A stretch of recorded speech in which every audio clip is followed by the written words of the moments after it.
talk to you about our new topic this week, which is villains.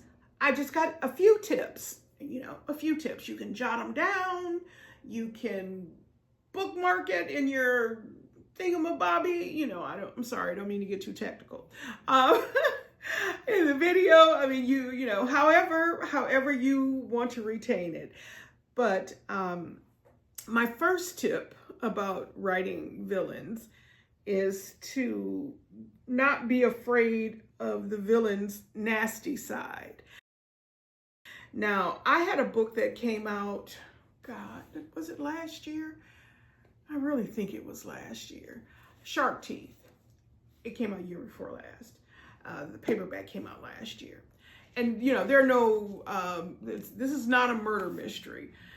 It's a very poignant, how do I even want to describe Shark Teeth? It's a story about a girl who is parentified, a middle schooler, who is parentified because her mom, her single mother, who is smart and capable of getting not only jobs, but good jobs, she just can't be bothered with the details of parenting. So Sharkita, or Kita as her friends call her, is forced to take that role. And she has a special needs little brother and a sassy little sister, and it's a lot. It's a lot for her. So in that book, actually it's the mom who is the villain. And again, no dead bodies, but the mom gets pretty nasty in that book. There was at least one interaction between the girl and the mother where I put off writing it, and finally, I was literally starting to have nightmares. And in my nightmares, my mom, who passed away 30 years ago, she and I were fighting. And every night it would be a different fight about a different thing. And then I would wake up and it would feel like that fight was real, like I really had that fight. And I had to go ahead and write that scene before I wound up in a special hospital for very special people. So don't be afraid to let your villain be nasty. But however, don't make them one-dimensional, because they're still human. And even though Sharkita's mom, Brittany, she was an awful mother. But you learn a little bit about her history and you realize how she is, or why she is the way she is. I mean, it didn't happen in a vacuum. There were events that led up to this. There was trauma. And so she was passing it on to her kids. And so make sure with your own writing that your villain isn't one-dimensional. But the good thing about villains is you can make them larger than life. That's right. Make them big, make them shiny, make them sparkle, make them, sizzle. They can stand out in a way you wouldn't write your main character to stand out. And they can stand out in that way at wearing a mask, so to speak, or showing their whole ugly selves. But, have fun with them. Pattern them after, and if that doesn't work, try patterning them after someone you know. You got a boss who's getting on your nerve, a coworker who every day eats those funky ramen noodles right at their desk, making that noise. Ooh-wee. Put them in the book. They might not deserve to be the main villain, but they definitely could be a villain. You heard? All right. And if possible, create some kind of emotional connection with the main character.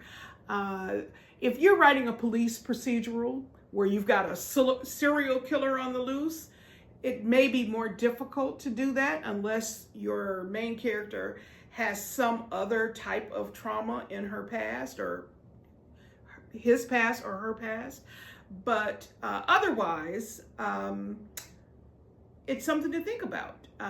Make it so that by solving the mystery, your character almost has something to lose or something blockbuster to discover. You know, you can tie those threads together and look at how the villains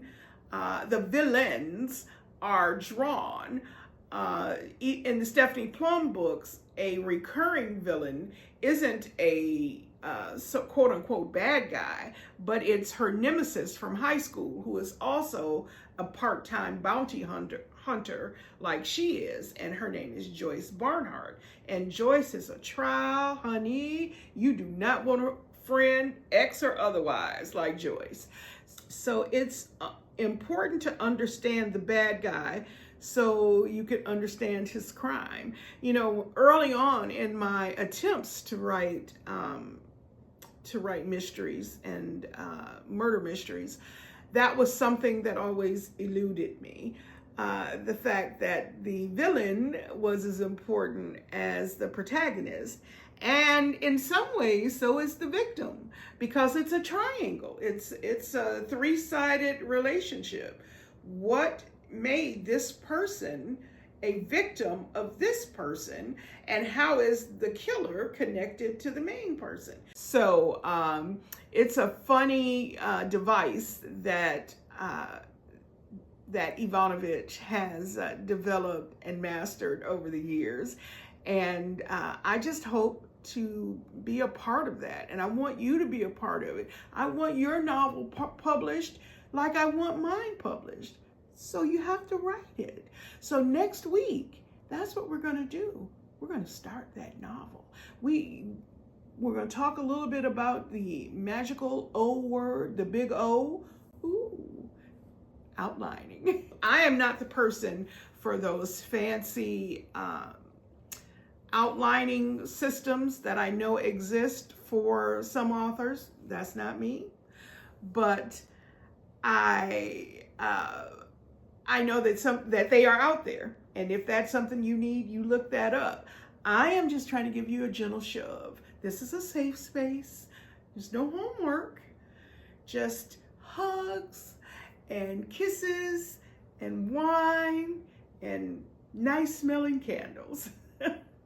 So that's all I've got. I've talked way too much. All right, babies. See you in the bookstore. Bye-bye.